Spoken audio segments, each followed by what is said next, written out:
Space is quite vast. We're receiving a signal. On audio, Oh my God, it's full of stars. Doc, you built a time machine out of a DeLorean? Prepare ship for ludicrous speed. Into the limitless boundaries of space. It's in the name of science. Absolutely marvelous. The latest result in machine intelligence. I'll be back. God creates dinosaurs. God destroys dinosaurs. God creates man. Man destroys God. Man creates dinosaurs. I am the Father.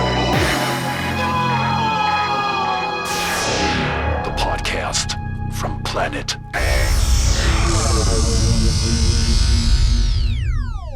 Hello, everybody, and welcome to the podcast from Planet X.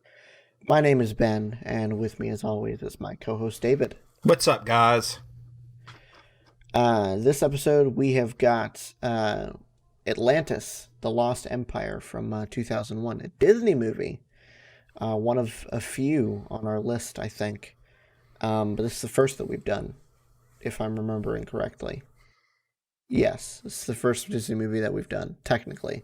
I guess technically Blade Runner would be a Disney movie now because Disney owns Fox, but when it came out, it wasn't a Disney movie, so this is our first Disney movie. Sticking with that story, are we? Well, what? Nothing? Tell me, what other ones? What other ones do we do? What other one do we do? We haven't done any others. Okay, that's what I thought. Not for this one. You just kept adding on and rewording your sentence and Oh my gosh, whatever. babbling. You're just trying to make me doubt myself. I see. Okay. It's not what I was intending to do, but whatever. Okay, so we're gonna jump right in with the synopsis. An experienced young adventurer becomes the key to unraveling an ancient mystery when he joins up with a group of daredevil explorers to find the legendary lost empire of Atlantis. A naive but determined museum cartographer, Milo Thatch, played by Michael J. Fox, dreams of completing the quest begun by his late grandfather, a famous explorer. When a journal surfaces, an eccentric billionaire funds an expedition and the action shifts to high gear. So, before we get into anything, what are your initial thoughts about this movie? I really loved this movie as a kid, but I've found a huge perspective that I didn't catch when I was a kid that I love even more now as an adult. So I don't. It's just it's too good of a movie. I mean, I don't know. It's amazing. I love it.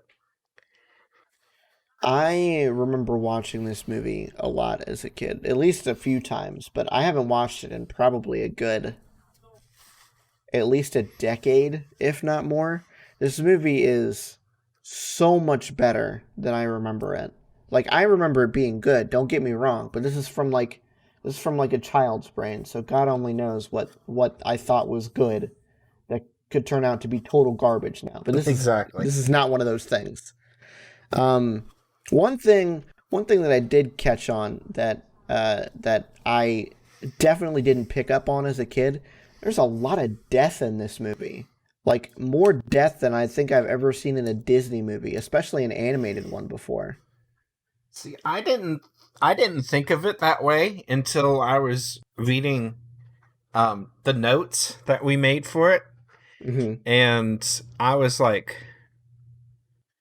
it's interesting that he points that out, because now that I think back about it, you're right. It's like, oh, geez. There are a lot of people that die in this movie. Like, even my favorite Disney movie, Tarzan, which is probably, I don't want to say it's the most action-packed, but it's definitely like the most primal of the Disney movies, I guess you could say. There's only one dude that dies in it. This is like, there's got to be at least 100 people that die. I mean, there's probably a lot more that we don't see because of the beginning of the movie, and God knows how many people are on the outside of that shield. But there's at least a good 100 people that die that we see on screen. It's a lot. Yeah. But other than that, still a very interesting, still a very good movie.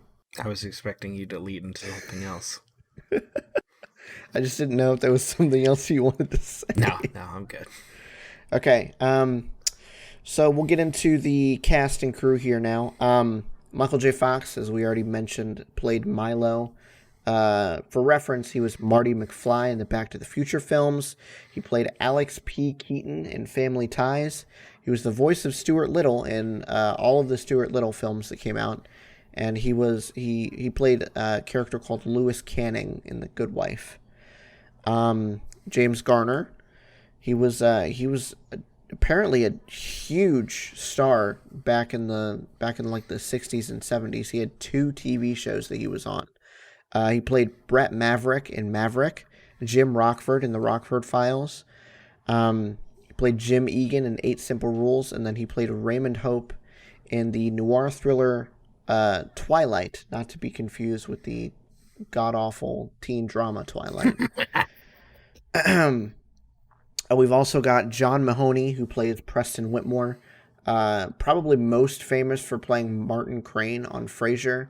Probably, I haven't watched this movie or that show a lot, but it's definitely, from what I've seen, one of my favorite sitcoms that's out there. I love Frasier. He also played. What? I love Frasier. Yeah, Frasier is fan, especially the ending song. I love that song. Toss salads. So random. Eggs. Anyways. He also played Grubbs the Drunken Scout in Ants. He played General Shannon Rogard in The Iron Giant, and he played Sam Campagna in the movie In the Line of Fire. I don't think I knew his last name in there. Yeah, I've only seen In the Line of Fire once, so I figured that would be a better reference for you than it would be for me. Oh, no, I've seen it a lot. I just never knew that was his last name in that. Yeah. I just know him as Sam. That's a really good movie, too. So we've got Tab Murphy, who's a screenwriter. He was a screenwriter for this movie, Hunchback of Notre Dame, Tarzan, Superman, Batman, Apocalypse, and Batman Year One. So he's got quite a varied list under his belt. Yeah. And we've got Gary Trousdale, who was the co-director of this movie. He directed Beauty and the Beast, Hunchback of Notre Dame. He's credited for the story of The Lion King, and he was a storyboard artist on Madagascar.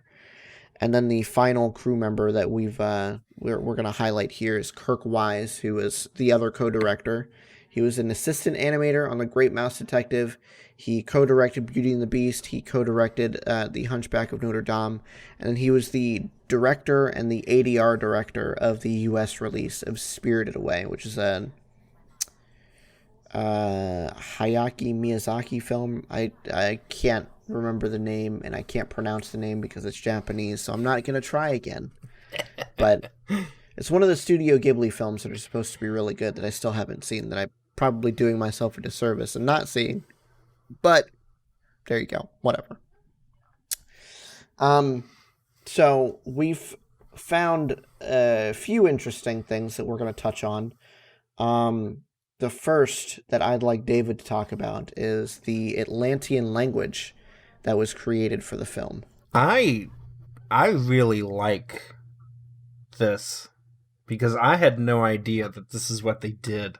Mm-hmm. And learning about it for the first time, I love this. So, much like Star Trek, Atlantis created its own language for the movie. It was created by John Emerson with the help of Mark Okrand? Yeah, I think so. Mm-hmm. And it's basically just a direct translation from Atlantean symbols to English, although the language can be spoken as well. Now, I certainly can't do it because No. I can God, barely no. understand the gibberish even with the subtitles on. But of course, it just says speaking Atlantean anyway, so Yeah. whatever. And I really like this too. It was written from right to left. Well, not right to left to right, just like normal English on the first line. But then it goes from right to left on the second line. And then it goes back to left to right on the third line. And it just repeats so on and so on. And apparently this is done so to simulate the flow of water, which I just think is fascinating. And I love that. That is so cool. Yeah, I read that. It's insane that they went to that level of detail because you think of Star Trek, you think of Klingon. It's like a whole TV show. So you've got plenty of time to, have a language created for this TV show. But this is just a one-off thing. Exactly. Why bother creating a language for it? I don't know, but it's still super cool. Yeah, I love it. That's amazing. Yeah. Next part that we wanted to touch on is the animation. Got a few different things about it that we're going to touch on. The first part, which I thought was really interesting, mostly because of what it references, is the format that they decided to shoot/animate on. So Atlantis was one of the few animated Disney features produced and shot in the 70mm anamorphic format. This was done because the directors wanted to reference older action-adventure films like Raiders of the Lost Ark by using the same aspect ratio as the CinemaScope format, which was 2.35 to 1, as opposed to the traditional Disney aspect ratio of 1.66 to 1. Disney was originally opposed to this, but that was only because it would cost untold amounts of money to replace the workstations that they already had, and change them out to ones that were specifically designed for drawing and animating in this format. But luckily for us and luckily for Disney, the production team figured out a way to use the existing workstations to draw in the new format. And basically that I couldn't find any specific details on that, but from what I saw of the picture on the Wikipedia article that I was referencing, it looks like they just drew a shorter frame. So it's the same width as the normal Disney frame, it's just shorter, so you technically you're able to fit more detail into one frame rather than it being the traditional Disney animation format. So I thought that was really cool. The next part that we want to touch on was the final scene of the movie, and I'll let David go into that. So, I guess it was the most difficult scene because, and it's a really beautiful scene. I love the way they did this, and I didn't realize that it would cause this much trouble. Going back through and learning about how Disney did the animation, even back for things like Snow White, it's just so amazing the things that they came up with to get these depths of field and everything that they're trying to create and make it look realistic. I love it. But the scene pulls out and it reveals the whole of the newly restored Atlantis, and it's just amazing. It was first tried in The Hunchback of Notre Dame, but the animators weren't happy with it, saying it struggled and lacked depth. But they managed to pull it off using a process called multiplaning, where a number of pieces of artwork are moved past the camera at various speeds and at various distances from one another, and it gives it a really great sense of a parallax or a depth to it. And they do that a lot with a lot of Disney things. I think the Snow White stuff, they literally had the camera on top of like 2 or 3 different panes of glass, and had different shots.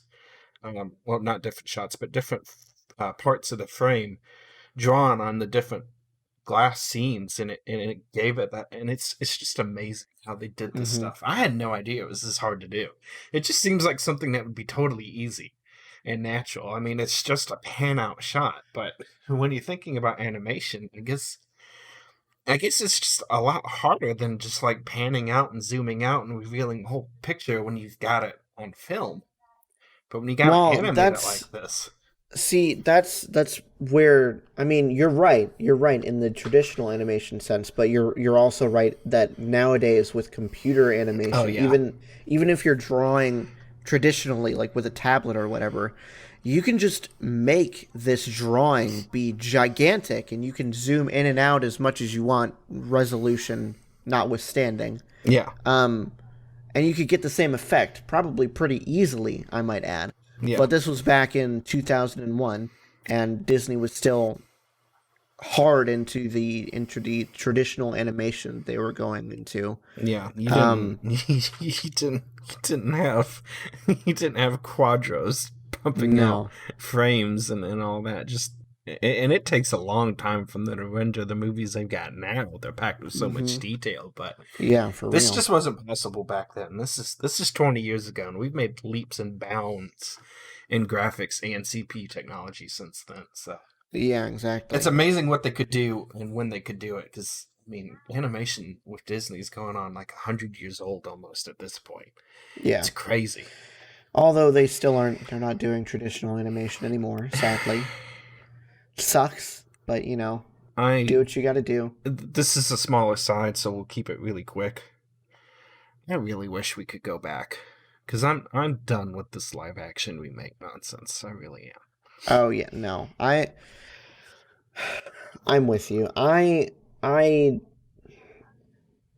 see the point. I really don't. And I mean, either. Yeah, you could bring. I guess it's to bring these films to new audiences or whatever, but I don't know. Why not just go back and watch the movies as they were?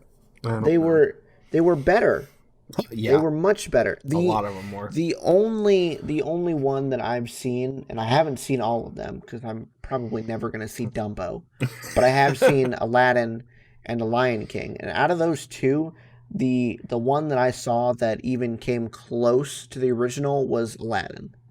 And that's probably mostly because of Will Smith's performance. He did not try. I think at first they tried to box him into the Robin Williams mold, but eventually they let him out and they let him play. And it wasn't Will Smith trying to mimic Robin Williams anymore. It was Will Smith doing his take on Robin Williams material, which was great. Not as good as Robin Williams. No. But great. And nobody could ever replace him as far as that role was meant to be. But yeah. He did a really good job. So I want that to be done, and I want to go back to this type of, because this is good for kids, because the animation's really cool and it's nice and it's pretty. But this movie's great for adults too, and no knock on Frozen or Tangled, but those are very, very, very, very clearly kids' movies.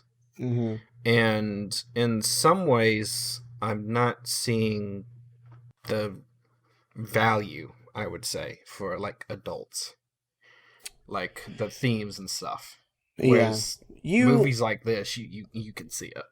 You could say, though, that at the beginning of Disney animation, even with the Renaissance in the 90s, there still wasn't really anything adult about it. There was some adult themes, but it wasn't really until later in the Disney Renaissance that that adult themes started popping up more, like with this movie or like with Treasure Planet even. Oh, yes. Yeah. So it could be that we're just in for a little bit of a wait, and that eventually we're going to get that perfect amalgamation that of it being a kids movie and it also having these adult themes like this movie does. Yes. But it also being a CGI movie from Disney. There's a few CG movies out there that I think probably live up to this standard, but none of them have come from Disney yet. And that's, I mean, Disney is the master of animation, whether it's hand drawn or computer generated at this point. There's no disputing that fact. So, yeah, I'm with you. I'm with you on that. I do wish we could go back in time, but sadly we cannot. No, but it's nice to see things where how they were done, and it's just it's awesome. Yeah, so it's nice. It's nice that this podcast affords us the opportunity to go back and look at these things from our childhood, even though up until this point we haven't really done that. This is the first time that we've seen something that both of us have seen before, I think. K-Pax you saw before. Yeah. But this is the first one that I think we've both seen before. And and we wanted to go back and revisit. And he kind of somewhat mentioned it.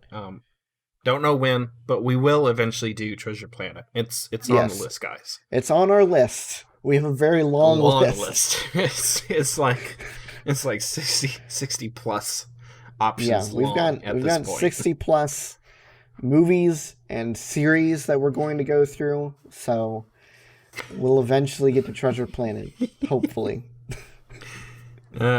Anyways. Okay, so last point with the animation bit is the CGI. At the time of its release, Atlantis was notable for having used more CGI than any other traditionally animated Disney feature. There's a lot of scenes that use the CGI, such as the Leviathan, the Ulysses submarines, and the various subpods, the Heart of Atlantis, which up until just now I didn't realize was a CGI element, and the Stone Giants, which is like the giant spinning heads around the Heart of Atlantis, which again looked so close to traditional animation that I did not realize. I didn't notice it either. Yeah. It could be that in some parts they were traditionally animated, and then in like the harder scenes to animate, they were swapped out for CGI versions. But the fact that neither of us could tell is a testament to how well they blended the traditional animation and the computer-generated animation that they've used in this movie. Yeah. And I think the only thing, and I could be wrong, but I think the only thing that gave it away for me, and this isn't a knack or a knock on it, because I really liked it, was the in the submarine, that big, beautiful orange glow with all the paned glass that they had on the subs and even on the sub pods too. I love that. It's such a beautiful, and you could tell clearly that there's no way that this is animated, because it had too sharp of a contrast between the outside water and that glow. It looked like a giant orb, and I just love it. I really do love that color. I could tell that, and I could tell that the Leviathan was was computer generated too, but it didn't take me out of the movie at all. It was just that's cool. Okay, I understand that. Yeah. So the final film included 362 digital effects shots. And speaking of the Leviathan, one of the ways that they were able to merge traditional animation and the CGI was this virtual camera that allowed them to pan around the scene in in the CGI world that they created, and then overlapping the meshes with traditionally hand-drawn textures and whatnot. Yeah. So they use this in the opening fight scene between the Ulysses submarine and the Leviathan when the Leviathan was chasing after the sub. So yeah, they gave it a beautiful panned out shot where you could see the sub in the middle of the frame, all these giant structures, rock structures and stuff around it, and then the Leviathan swimming around behind those in the background. Yeah. I love that scene too. Just the scope. It was a really good way to give a size scope of size perspective too, because Mhm. otherwise I don't think you would have realized how big the Leviathan was compared to the sub. And even the sub Oh, looks yeah. huge, Yeah, the especially compared sub. to the ship. Okay, so size comparison wise, you see Milo next to the sub, you think, "Wow, this is a gigantic sub," Uh-huh. and then you go down, and then you see the Leviathan next to the sub, and you're like, Wow, that's a tiny "How sub. how big must this Leviathan be to literally dwarf this sub that's colliding right next to it?" Yeah, It's ridiculous. It looked like it was a tiny, like, 4 or 5 man sub that they sat Mm-hmm. down to scope out the wreck of the Titanic. Yeah, Like, it just no joke. squished in there like sardines. Mm-hmm. Compared to the Leviathan, if I can talk tonight. It was just amazing. To put it perspective wise for people who can't visualize it right now, the way that I'm looking at it, the Ulysses is like the size of a blue whale, I would say, and then the Leviathan is probably a good 100 to maybe 150 times the size of that. I would say could that's see about that right. because I mean it literally like it looked like it could take his claw and just snap the thing in half. It almost did, yeah. Crazy. Okay, so next portion we're going to get into is the themes that are in the movie. I'll let David take the first couple, and then I'll go into the last couple. Alrighty, so we panned out 4 key themes. We've got the first one being power, and I really like the comparison that we've made with this. Atlantis' king. I don't know. I don't know how to pronounce it either. The king. The king.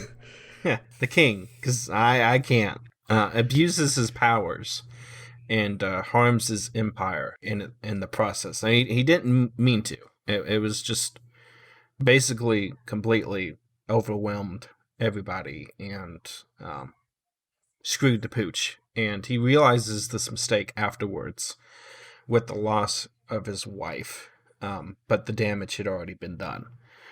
And then, so that leads right into the knowledge that he's gained from this abuse of power. He realizes, and I got to give him credit, he realized his mistake a little bit too late, but that's besides the point. Mm-hmm. And one of the great major ramifications of his greediness is the loss of the Empire's knowledge. And Atlantis persists deep down in this underground bubble that it's somehow gotten into, an air pocket. Mm-hmm. But there's no means of improvement, and it's just mundane, and it's just degrading, and I don't know how they explained it beyond what they said in the movie, as far as how they lost. I mean, I know some of it was him probably trying to hide. Well, some of it was him trying to hide the power that he had abused. The life source of Atlantis. See, I think the way that they explained it was that he was trying to use the heart of Atlantis, use its power as a weapon. Yes. But it decided that it didn't want to be used as a weapon because we find out that it has like its own consciousness. Yes. And backfires completely. Yeah, exactly. And it sends this gigantic wave barreling towards Atlantis. And to save Atlantis, the heart takes the king's wife. Yep. And brings it up into itself to activate the city's defenses, basically, and create this giant shield and sucks Atlantis down into the earth. After that point, the king decides to hide away the heart of Atlantis from everybody. Everyone. I think where we're both getting confused is exactly how that stopped everybody understanding Atlantis, especially Kita, who was alive like around the time that Atlantis went under. Yes. And how her father doesn't understand how to read Atlantean either. So yeah, I don't understand that exactly. either, And I think we're both hung up on that a little bit. How exactly do all these people lose this knowledge? I mean, if he's alive and she's alive, granted she's a little kid, but that means others have to be alive as well. And a lot of them look to be around the same age she is when we see Milo rediscover Atlantis. So yeah, there's got to be people older than them. Did they not teach them about this? I mean, how do you just lose this knowledge? And I think that's what we're getting at. Maybe the heart of Atlantis is some sort of, maybe without their connection to it, they don't have all of the knowledge that they used to have. Maybe. Or something. I don't know. It's hard to say. That's probably the one thing that's not explained very well in the movie, but nevertheless, it makes for interesting conversation fodder as far as the themes go. Exactly. And speaking of the themes, we've got a couple more. The next one is morality. This is probably one of the more obvious ones in the movie.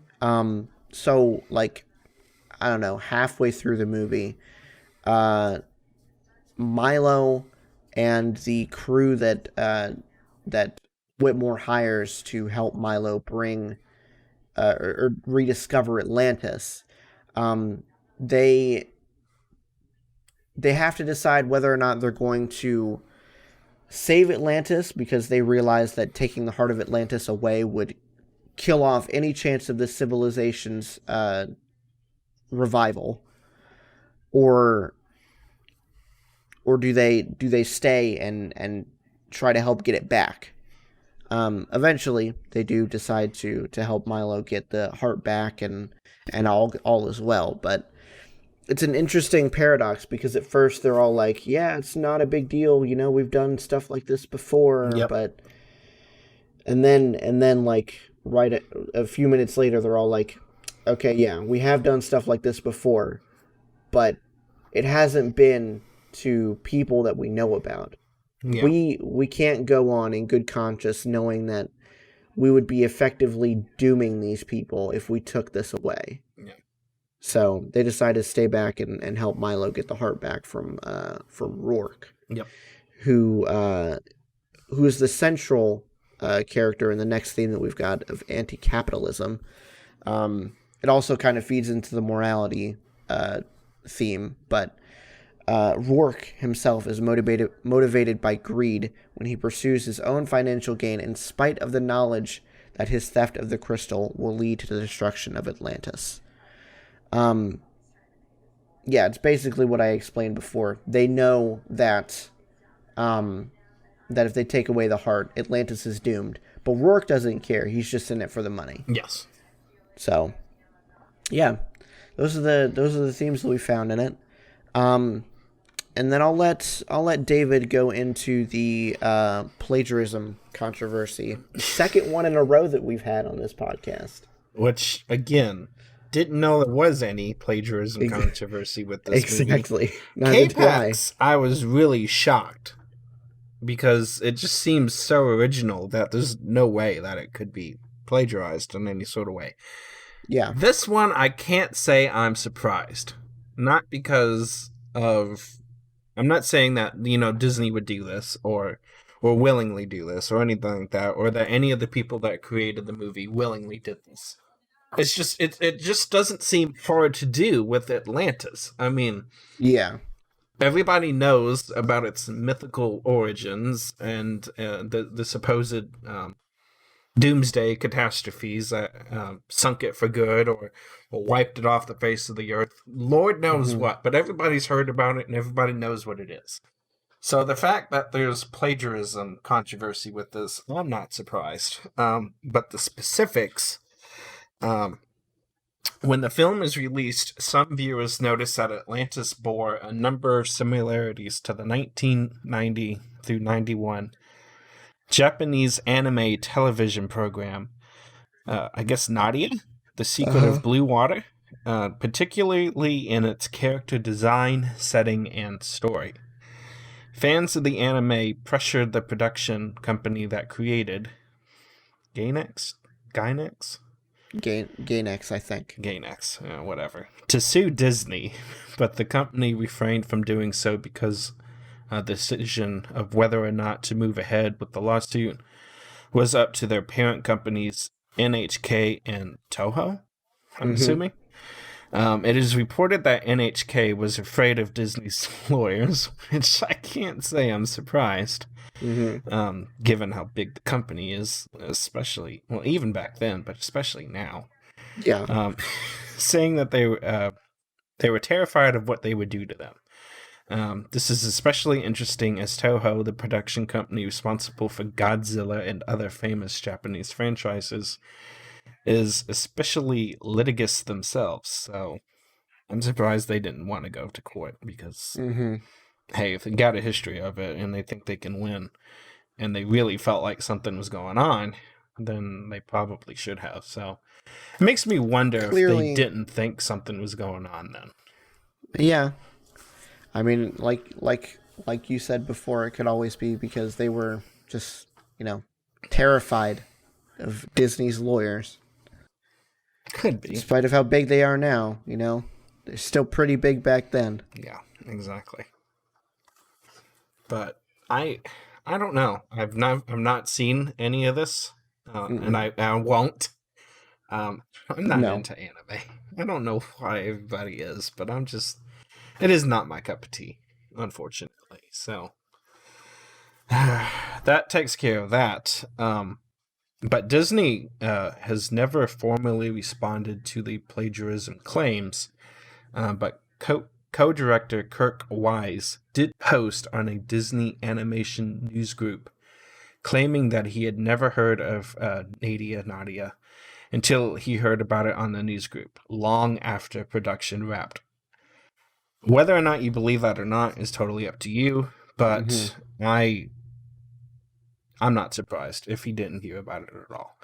And the fact that something else out there exists that could easily somewhat represent the story that they tried to tell also does not surprise me at all, given that it's Atlantis. I mean, what are you supposed to do? It's like creating a movie about Jesus or God and not referencing half the stuff in the Bible or something like that, and then going back 10 years later with another production company, they somehow use the same half the Bible that the first one did and say, oh, hey, you stole our work, by the way. I mean, this is common knowledge type stuff, so yeah, I'm not surprised. And I would just chalk it up to pick a less known about topic, I guess. I don't know. Yeah. Or just stop being whiny about it. Sometimes there are certain groups of anime lovers or animation lovers or pick whatever category you want, and they will go hardcore on anything that either goes against what they're for or tries to copy it in some sort of way and doesn't do it the service that it desires or deserves, I should say, not desires. And they're like, well, you did this properly, so plagiarized. It can happen. Whatever. Yeah. Do you want to do that next one? The apparently, Wise claimed that both movies were inspired, at least in part, by Jules Verne's 1870 novel 20,000 Leagues Under the Sea. But this claim was dismissed by fans, saying that there were too many coincidences outside of what was featured in the novel to be valid.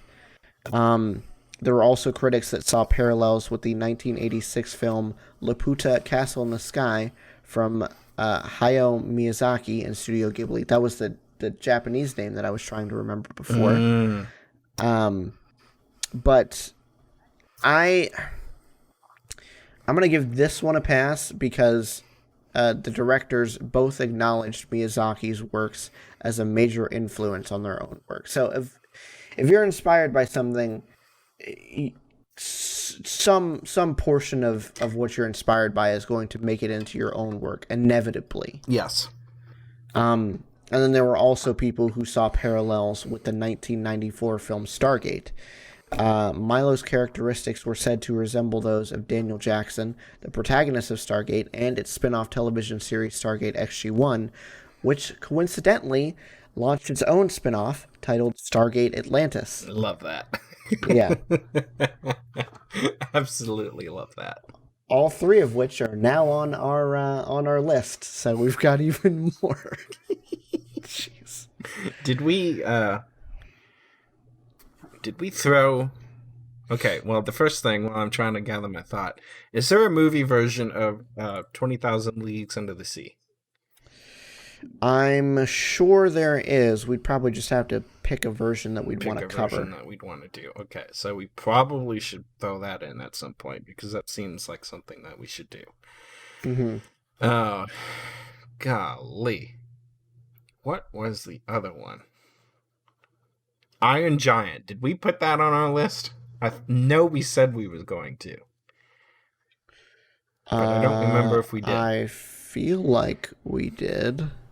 Yeah, we did. Okay, good. There you go. More spoilers, guys. But again, list is like 60 plus long, and I'm sure by the time this episode makes it out, it'll be even longer. So.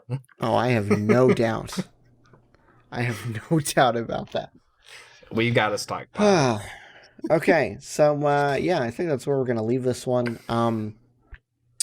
Out of 5 floating stone heads, what do you give this movie? Oh, I wasn't done. Oh, you weren't done? Well, then keep talking. I wanted to delve into the movie a little bit. I mean, we did somewhat, but... Okay. Well, let's keep going then. Okay. We'll get back to the 5 floating heads in a minute, guys. Don't worry about that. I like the precedent that he set with that, though. Every time he comes up with this rating system, of course, you guys haven't heard any of them yet. Well, you at should. The time of recording, I hope. anyway. Anyways, I love it. I've agreed with every one of them so far. But anywho, so we somewhat touched on the abuse of power, but I thought that it was immediately, if you somehow missed the first 2 minutes of the film, they threw it at you at the very beginning. The giant flash of light in the sky comes out of nowhere. And the very first thing, one of the writers writing these, and there's like several different ones too. There's some that look like hammerhead sharks, and then some that look like other sea creatures. I'd call them flying, what would you call them? Flying speeders? Kind of like in Star Wars? They're spears of some sort. They're basically like flying fish, except they're made out of stone. Yes, so. Exactly. Says immediately, "You've doomed us all." So I just love how they automatically opened up that. City sinks after being surrounded by the shields, sets itself up, goes under. How long ago do you think that was? Because there's a part in this movie that made no sense to me. I thought the opening credits said something like 300 BC. I don't remember them giving a time frame, because I usually try to write those down. I don't remember them giving a time frame as far as when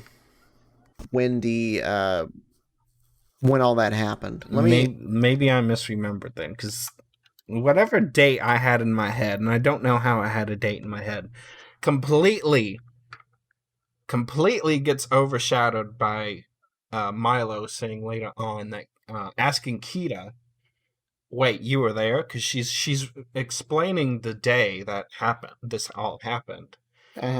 Like she's been there, and it takes him a couple of minutes, but he clues in, like, "Wait, how do you remember this? Were you there?"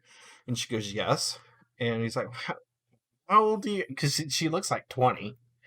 How old do you have to be? And she says she's like 8,000 years old. Yeah, and this is 1914. Like 8,600 years old. Exactly. Or something like that. Yeah.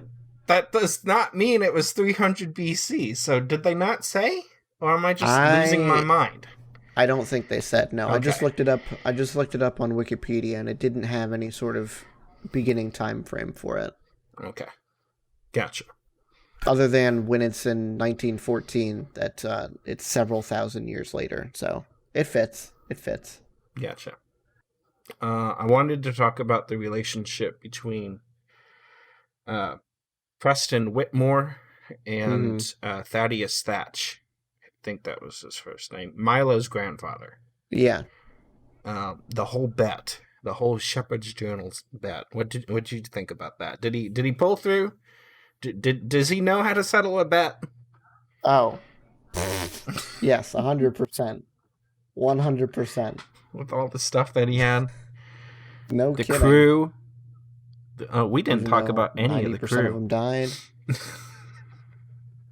So the crew, they found the journal, which is the whole key to finding Atlantis is this journal. Milo is apparently trying to convince a museum to fund an expedition to what he thinks should be Iceland, because apparently a mistranslation has led everybody to believe it's Ireland. And he says it's supposed to be Iceland. And this board ain't having it. Do you think it was intended that they sent one message after the other, or did one of them get stuck? No, 100% it wasn't intended. It was one after the other, wasn't it? Okay, that's what I thought. Clearly they did not want to talk to him. Your meeting has been moved up 1 hour. And this is like 40 minutes before it was supposed to be. So he's like 30 minutes late at this point, or give or take 5. Immediately, the next message comes down through the chute. Due to your absence, we have rejected your proposal. He just storms out of there madder than a hornet, trying to find these people. He almost does find all of them, except they make a fast leap for it, and they clearly don't want to talk to him. But he's right. It's in Iceland. The crew that his grandfather... did they say it was his grandfather, or did they say it was... No, it was his grandfather. His grandfather was on that expedition. Cool. So, they go to Iceland, and they find it. So, he was right. What do you think? Should the museum have listened to him, or... I mean, clearly he was right, but also... his grandfather kind of set a precedent for crazy people being into Atlantis, so I can't necessarily blame them as wrong as they are. Gotcha. All right. What you think about the crew? You got Sweet, Mole. I love the crew. I mean, I love aren't all they of them, all just especially lovable? Mole. Mole is hilarious. Mole Mole and Cookie. Cookie. What's the mechanic repair girl? What was her name? Audrey. Audrey. Thank you, Audrey. I loved them all. But I think that covers the crew. You got Rourke, Pretty who's much. the leader, And Vinny, the cook. I think we said the cook though. Cookie is the cook. Yeah. Cookie. Helga, or is it Olga? Helga Sinclair. Yeah. Oh God, what do you think of her? Femme fatale, right? Oh, definitely, yeah. Absolutely love the way she cornered him in his apartment when he comes home. It's like, well, on the behalf of my employer, and she just whisked him away. Loved it. Did we wrap up the ending on where they decided to keep everything? Oh no, we didn't talk secretive? about that. We can talk about that real quick. Yeah. So before the amazing ending shot that we talked about in a few sections ago, we actually get this entire scene where all of the crew, having come back from their apparently very profitable expedition from Atlantis, because the Atlanteans gave them so much gold and diamonds it wasn't even funny.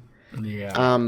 They have their meeting with Preston Whitmore, and they've all kind of created this story where, I think, what was it? Helga got lost at sea or something, and Rourke went crazy, and Milo got lost in the submarine crash, and that's why none of them are there anymore. Yep.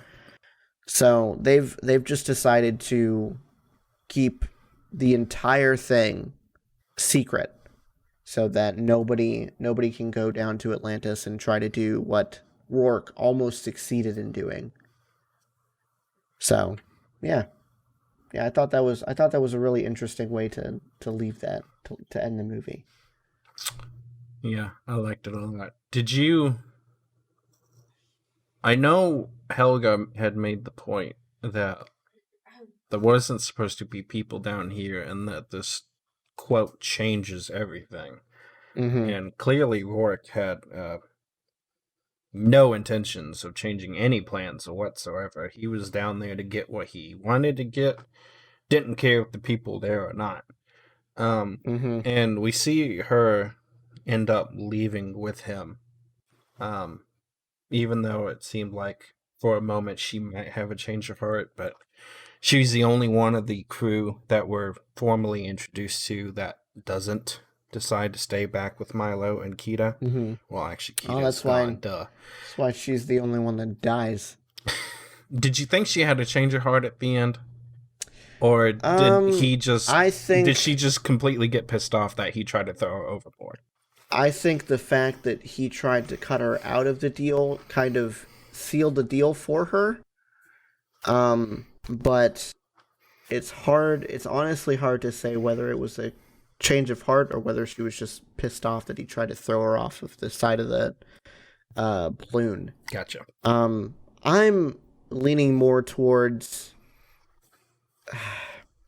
I'm gonna lean more towards she was just pissed off. I say it was revenge. Yeah, even though she kind of gave that sidelong look when they were both driving in the way in the trucks, it's just, I don't know. Yeah. Up until that point, we don't see her questioning after that point. No. So you kind of have to assume that maybe even if she had this momentary doubt, that she was just like, whatever, I'll get billions of dollars out of this. So Exactly. Screw it. So, yeah, I think she was just getting revenge for him throwing her off. Hell have no fury like a woman scorned, right? Mm-hmm. True that. Cool. All right, I think that's it then. We covered the crew. We covered the ending. Mm-hmm. Everything else you just kind of have to watch, because if you haven't seen it, shame on you. First of all. If you haven't seen it, then you need to see it, even if you haven't seen it in a long time, like I haven't. It's definitely worth a rewatch. Yes. So, with that being said, going back to our rating, out of 5 giant spinning stone heads, what do you give this movie?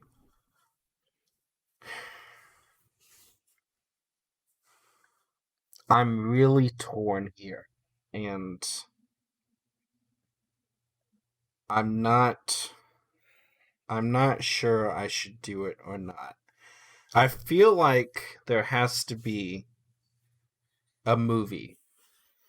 And I don't know if this is going to be the movie, especially so early on in our series here, because this is episode 4. Mm-hmm.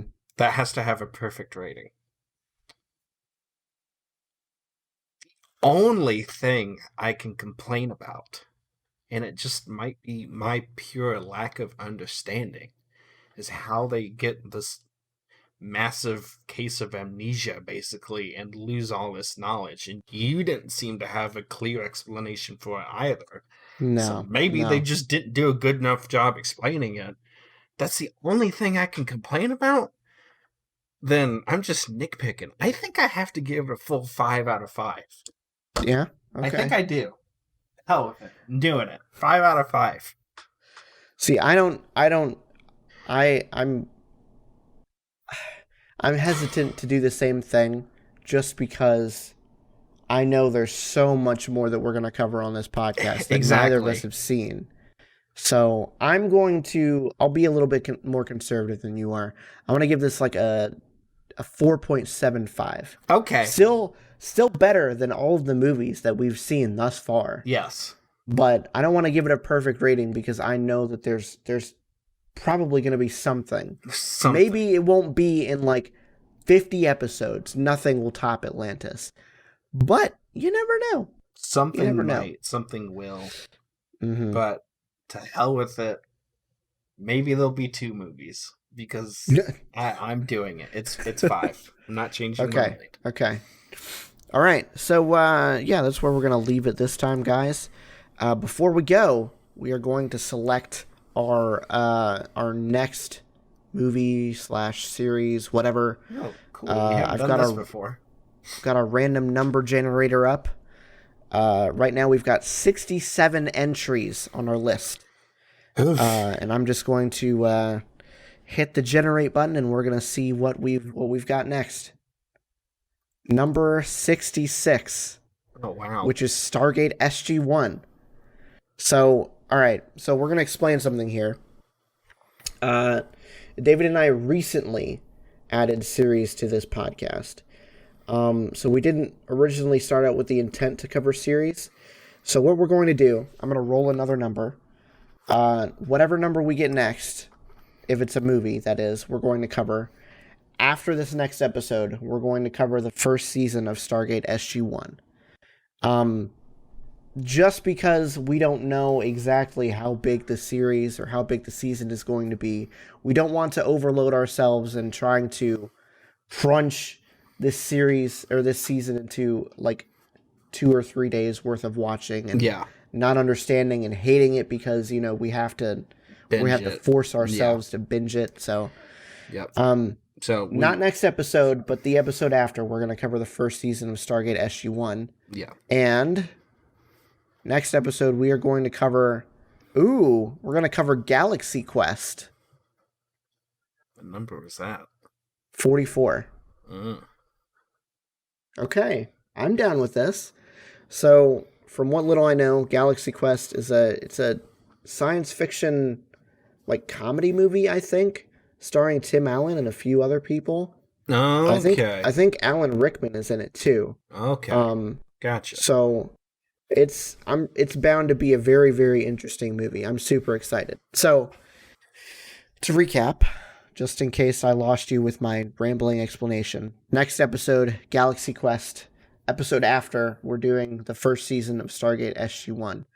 And we plan to do that for any series that pops up like that. So we made the executive decision when we decided to add series to our list, because it originally was going to be just movies, but we decided we wasn't going to limit ourselves, and we're going to expand it as much as we possibly can.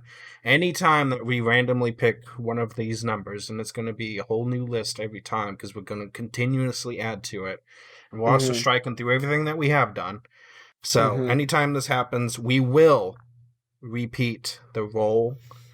And it's not cheating. We will do them. We just don't want to constrain ourselves because we want to also be able to do this on a set timetable.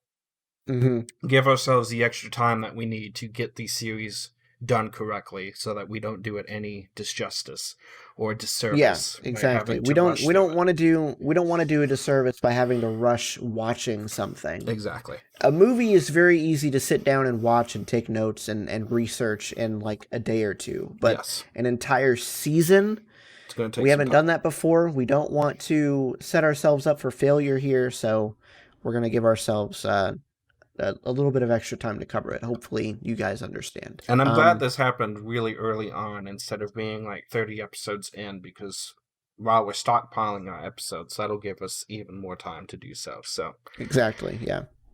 By the time this comes out, it may be water under the bridge, and we may be 4 episodes past it, but we'll see. No kidding. I doubt it, but we'll see. All right. Well, that's where we're going to leave this episode, guys. Be sure to look out for our next episode on Galaxy Quest coming out in a couple weeks. And, see you guys next time. Bye-bye. Bye, guys.